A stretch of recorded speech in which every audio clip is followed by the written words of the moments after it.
नारदीय शिक्षा पूर्व मध्यमा प्रथम वर्ष में निर्धारित पाठ्य ग्रंथ है। यह शिक्षा सामवेद से संबद्ध है। इस शिक्षा के प्रथम श्लोक के शिक्षा विवेचनी व्याख्या में व्याख्याकार शिवराज आचार्य कौंडिन्यायन ने लिखा है कि सामवेदविद कोपि नारदमतानुयायी प्राचीन आचार्यः तांडी कौथुम रारायणीय सामवेदाध्यायिनां द्विजानाम् उपकाराय अथातः स्वरशास्त्राणाम् इत्यादिकां शिक्षां प्रणयति। इस शिक्षा में 2 प्रपाठक हैं। प्रथम प्रपाठक के 8 कंडिकाओं में 127 श्लोक हैं। प्रत्येक प्रपाठक में कंडिकाएं हैं, कंडिकाओं में सूत्र हैं, श्लोक हैं। द्वितीय प्रपाठक के 8 कंडिकाओं में 116 श्लोक हैं। कंडिकाओं में श्लोक हैं। प्रपाठक, कंडिका और श्लोक। प्रथम प्रपाठक प्रथमा कंडिका प्रथम श्लोक में ऋचा संबंधी, साम संबंधी और गान संबंधी स्वरों के अनुशासनों का वेदानुकूल निर्णय प्रतिज्ञा के अनंतर शास्त्र ज्ञान की आवश्यकता, मंत्र का शुद्ध रूप से प्रयोग की आवश्यकता, स्वरस्थान उर, कंठ और सिर, वेदों से संबद्ध स्वर, सामवेद स्वर व्याख्यान प्रतिज्ञा, स्वरमंडल परिचय, सप्तस्वर, षड्जादि ग्राम, राग परिचय, देवों की मूर्छना, पितरों की मूर्छना, षड्जातिगत ऋषियों की मूर्छना आदि विषय प्रतिपादित हैं। इस शिक्षा के द्वितीय प्रपाठक में जात्य लक्षण, क्षैप्र लक्षण, अभिनियत लक्षण, तैरोव्यंजन लक्षण, तिरोविराम लक्षण, प्रश्लिष्ट लक्षण, पादवृत्त लक्षण, शिवक निरूपण, उदात्त विशेष विचार, व्यंजन द्युक्त विधि विशेष विचार आदि विषय प्रतिपादित हैं। वेद की उच्चारण शुद्धि की रक्षा तथा यज्ञादि में वेद मंत्रों का शुद्ध उच्चारण करने के लिए वेदाध्येताओं को समर्थ बनाने के लिए विभिन्न शिक्षाकारों ने तत्त संहितागत और शाखागत विविध उच्चारणगत, वर्णगत, स्वरगत विषयों का विवेचन किया है। नारदीय शिक्षा द्वितीय प्रपाठक में पठित कुतीर्थादागतम दग्ध मपवर्णम च भक्षितम नतस्य पाठे मोक्षोस्ति पापाहे रिवकिल विषाद। यह श्लोक पाणिनीय शिक्षा में भी पठित है और इसी नारदीय शिक्षा में और पाणिनीय शिक्षा में भी पठित दूसरा श्लोक है। सुतीर्थादागतम व्यक्तम स्वाम्नातम सुव्यवस्थितम सुस्वरेण सुवक्त्रेण प्रयुक्तम ब्रह्मराजते। नारदीय शिक्षा द्वितीय प्रपाठक में पठित श्लोक है। यथाविधि गुरुमुखोच्चारण सुनकर तदनुसार उच्चारण और गुरु के श्रवण गोचर स्थल में रह करके तदनुसार अभ्यास करके जिन्होंने सांग वेद का अध्ययन किया है और जो उच्चारण गुण दोष आदि के अभिज्ञ हैं, जानते हैं उच्चारण गुण दोष आदि को, ऐसे गुरु से विधिवत प्राप्त स्पष्ट शुद्ध रूप से अभ्यस्त कंठस्थ रूप में अध्येत्री वश में अवस्थित तथा मधुर स्वर वाले और शोभन दंतुष्ठ आदि अवयव बदनावयव वाले अध्येता से उच्चरित वेद शब्द अर्थ और प्रभाव की दृष्टि से विराजित होता है। सुस्वरेण सुवक्त्रेण प्रयुक्तम ब्रह्मराजते। अब इसमें सुतीर्थ और कुतीर्थ आया है। इसमें नारदीय शिक्षा के शिक्षा विवेचनी व्याख्याकार आचार्य शिवराज कौंडिन्यायन ने कुतीर्थात पद का अर्थ किया है अनधिगत सांग वेदात उच्चारण गुण दोषादि अनभिज्ञात अयोग्यात अध्यापकात। ये कुतीर्थात पद का अर्थ किया है। ऐसे अध्यापक से नहीं पढ़ना चाहिए।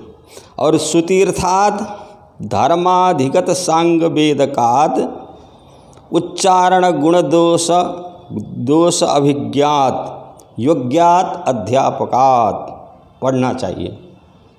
ये सुतीर्थ और कुतीर्थ का अर्थ जो है शिक्षा विवेचनी व्याख्या में आचार्य शिवराज कौंडिन्यायन जी ने ये अर्थ किया है। यह श्लोक पाणिनीय शिक्षा में भी पठित है। अब नारदीय शिक्षा का प्रथम श्लोक प्रारंभ हो जाता है। अथातः स्वरशास्त्राणाम सर्वेषां वेद निश्चयम् उच्च नीच विशेषाद्धि स्वरान्यत्वं प्रवर्तते। यह नारदीय शिक्षा प्रथम प्रपाठक प्रथमा कंडिका का प्रथम श्लोक है।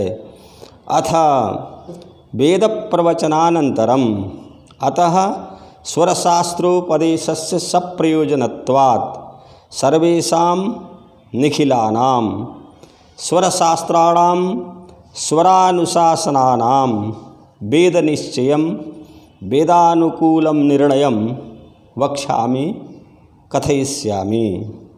उच्च नीच विशेषात् उच्चत्वे नीचत्वे च तारतम्यात् ही अवश्यं स्वराणाम् उदात्तादीनां कृष्टादीनां षड्जादीनां च स्वरविशेषाणाम् अन्यत्वं पृथक्त्वं प्रवर्तते समुत्पद्यते। इसका हिंदी अर्थ हुआ वेद प्रवचन के बाद अथ वेद प्रवचनानंतरम स्वरशास्त्रोपदेश आवश्यक होने से मैं सभी ऋचा संबंधी साम संबंधी और गान संबंधी स्वरों के अनुशासनों का वेदानुकूल निर्णय बताऊंगा। ये हिंदी में अर्थ हुआ। स्वरों में उच्चत्व नीचत्व मंद्रत्व में तरतम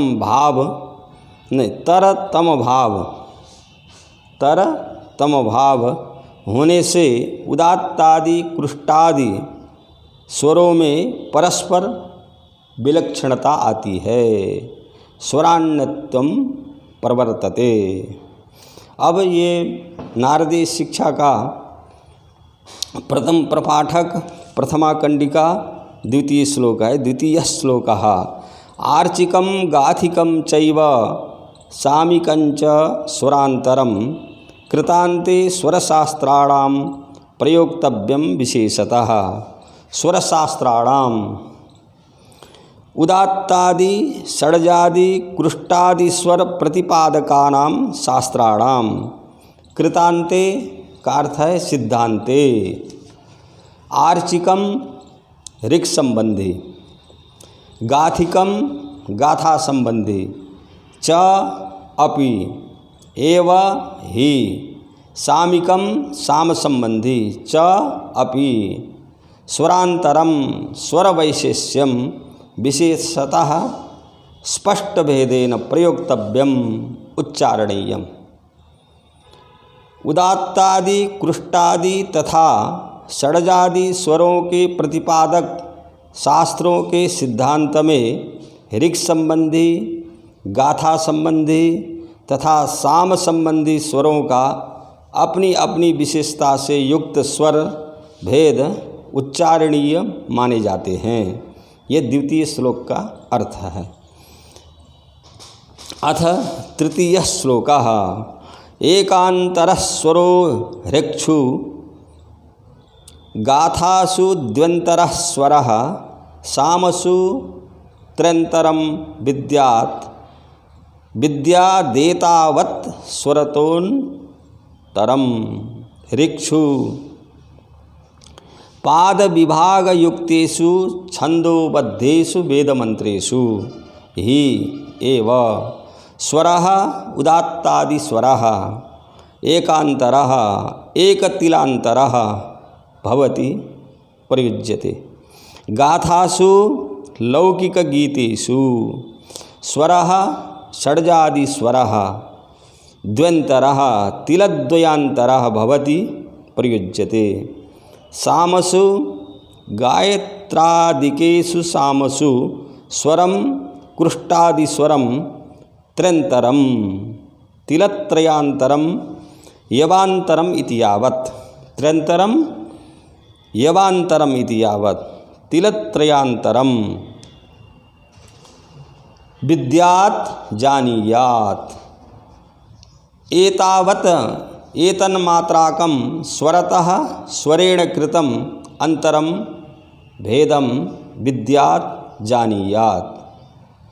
इस तृतीय श्लोक का अर्थ है ऋचाओं में स्वर एकांतर होता है, गानों में स्वर द्व्यंतर होता है, साम में स्वर त्र्यंतर होता है। ऋगादि स्वरों के उच्चारण में इस प्रकार के वैशिष्ट्य को समझना चाहिए। ये तृतीय श्लोक का अर्थ है।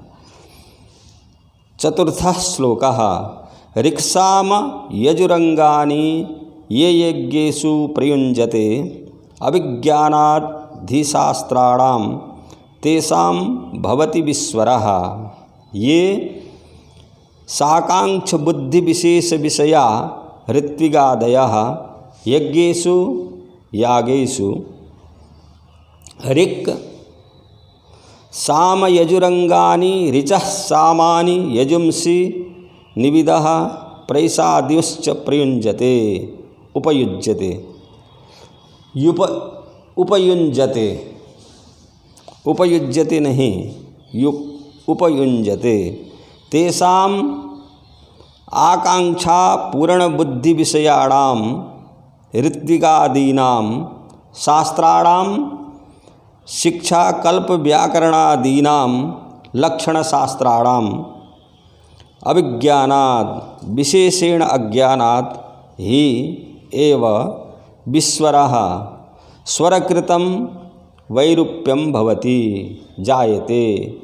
ये नारदी शिक्षा के प्रथम प्रपाठक के प्रथम कंडिका के चतुर्थ श्लोक का अर्थ है। जो ऋत्विग प्रभृति जन यज्ञों में ऋचा साम यजु निवित प्रैष इत्यादि का प्रयोग करते हैं, शास्त्रों के सम्यक ज्ञान न होने पर उनके ऋचा आदि के प्रयोग में विस्वरता आ जाती है। अभिज्ञानात् विशेषेण अज्ञानात् शिक्षा कल्प व्याकरणादीनां लक्षण शास्त्राणां विशेषेण अज्ञानात्। ये शिक्षा शास्त्र का महत्व प्रतिपादित कर रहे हैं, लक्षण ग्रंथों का विशेष रूप से। अब इस नारदी शिक्षा का पंचम श्लोक है प्रथम प्रपाठक का प्रथम कंडिका का। मंत्रो हीनः स्वरतो वर्णतो वा मिथ्या प्रयुक्तो नतमर्थमाह सवाग्वज्रो यजमानं हिनस्ति यथेन्द्र शत्रुः स्वरतो परादात्। ये प्रसिद्ध श्लोक है, बहुत लोग इसका उद्धरण देते हैं स्वर से संबंधित चर्चा में। स्वरतः स्वरात् वर्णतः वर्णात् वा अथवा हीनः अपकृष्टः दुष्टः मिथ्या प्रयुक्तः दुष्ट शब्द करके महाभाष्य में दिया है।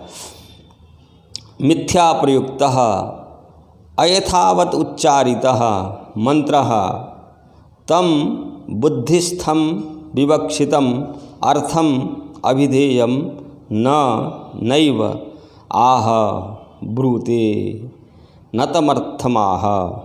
सह तथा अयथावत प्रयुक्तः वाग्वज्रः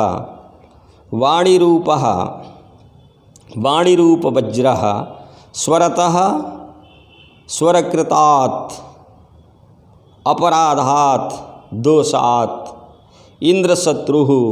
इंद्रशत्रुशब्दः यथा इव यजमानं यष्टारं हिनस्ति तृणेधि पीड़यति।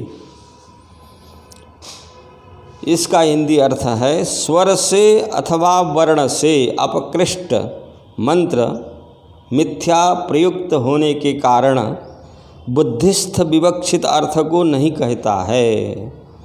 अयथावत प्रयुक्त वाग वज्र रूप वह मंत्र स्वर के दोष के कारण दुष्ट इंद्रशत्रु शब्द की तरह यजमान को नष्ट कर देता है। ये इंद्रशत्रु शब्द के साथ वर्धस्व ये पद प्रयुक्त हुआ है तैत्तिरीय संहिता द्वितीय कांड पंचम प्रपाठक द्वितीय अनुवाक में। त्वष्टाः हवनीयमुप प्रावर्तयत स्वाहेन्द्र शत्रुर्वर्धस्वेति यदवर्तयत तद्वृत्रस्य वृत्रत्वम् यदब्रवीत स्वाहेन्द्र शत्रुर्वर्धस्वेति तस्मात् दस्येन्द्रः शत्रुरभवत् कहा है। तैत्तिरीय संहिता द्वितीय कांड। ये तैत्तिरीय संहिता कृष्ण यजुर्वेद की संहिता है। त्वष्टा नामक एक असुर त्वष्टा इंद्र का नाश करने वाला होकर बढ़ो कहना चाहते थे, किंतु त्वष्टा ने इंद्र शत्रु पद को आदिदात्त बोला। इससे उस पद ने इंद्र का नाश करने वाला ऐसा अर्थ नहीं दिया। उस पद का अर्थ इंद्र है नाश करने वाला जिसका, वह ऐसा हो गया। इसी से पीछे इंद्र ने वृत्र का वध किया। इस प्रकार स्वरद्वश से मंत्र शब्द के प्रयोग से त्वष्टा की महती क्षति हुई। यदि त्वष्टा स्पष्ट रूप से इंद्रस्य शत्रुर्वर्धस्व अथवा इंद्र शत्रुर्वर्धस्व कहते तो वृत्र ही इंद्र का वध करता। यहाँ शत्रु शब्द रूढ़ नहीं यौगिक है, इसलिए यहाँ शत्रु का अर्थ सामान्य वैरी नहीं है, सातयिता नाश करने वाला है। तत्पुरुष समास सामान्यतया अंतोदात्त होता है। इस बात को पाणिनि ने समासस्य सूत्र से समझाया है। बहुव्रीहि समास में सामान्यतया पूर्वपद प्रकृति स्वर में रहता है। इस बात को पाणिनि ने बहुव्रीहौ प्रकृत्या पूर्वपदम इस सूत्र से समझाया है। इंद्र शब्द आद्युदात्त है। इंद्र शब्द आद्युदात्त है। बहुव्रीहि समास से बने हुए इंद्र शत्रु शब्द में, बहुव्रीहि समास से बने हुए इंद्र शत्रु शब्द में इन यह अक्षर उदात्त होता है। इंद्र शत्रु शब्द जो इंद्र शत्रु शब्द प्रयुक्त हुआ है श्लोक में, इंद्रः शत्रुर्यस्य, इस विग्रह में बहुव्रीहि समास से यदि निष्पन्न हो तो आद्युदात्त इंद्र के इकार का उदात्तत्व होगा। और यदि इंद्रस्य शत्रु हो इस विग्रह में षष्ठी समास से निष्पन्न हो तो अंतोदात्त त्रु के उकार का उदात्तत्व शेष का अनुदात्तत्व होगा। अभीष्ट षष्ठी समास व्युत्पन्न इंद्र शत्रु शब्द का उच्चारण था, परंतु इस प्रकार स्वरध्वज से जो अभिष्ट उच्चारण था वह अभिष्ट उच्चारण न होने के कारण स्वरध्वज से दुष्ट इंद्र शत्रु शब्द की तरह यजमान को नष्ट कर देता है। यह है माने यथाशास्त्र उच्चारण करना चाहिए, परंपरागत और योग्य अध्यापक से सस्वर अध्ययन करके उसमें स्वरगत और वर्णगत दोष नहीं आना चाहिए। यह श्लोक का यही तात्पर्य है और परंपरागत अध्ययन के लिए विशेष जोर दिया गया है शिक्षाकारों के द्वारा।